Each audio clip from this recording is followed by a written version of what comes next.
Some people are sorry for their sins and some are sorry that they got caught.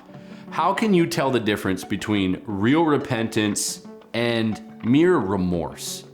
Well, the Bible has some great examples to help us. The first one is Zacchaeus. In Luke 19, 1 through 10, we see one of the most powerful examples of repentance in all of the New Testament when Jesus visits with a tax collector named Zacchaeus. Now, in those days, tax collectors were greedy cheaters. Everybody hated them because they essentially stole from hardworking people and the poor.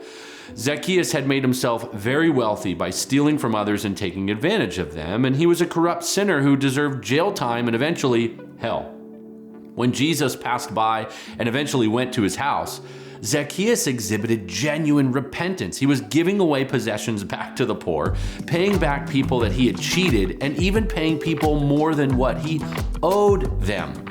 What a picture of joyful humility and eagerness to make things right, not to earn the grace of God, but because of the grace of God.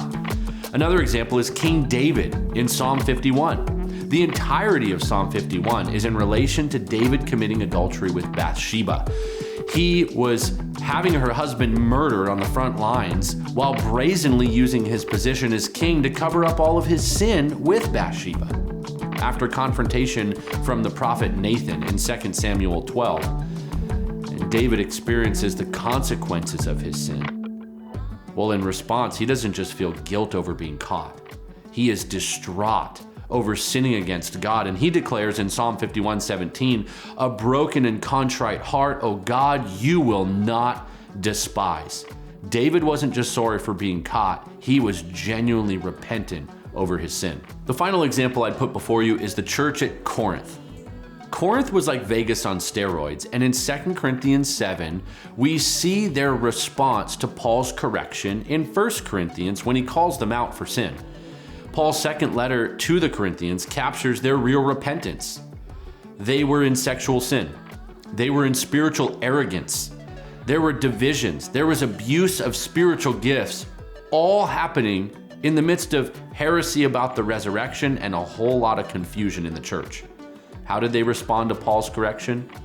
With brokenness, with indignation, he says, with eagerness to make things right, to clear their name and see justice done. That's what genuine repentance looks like.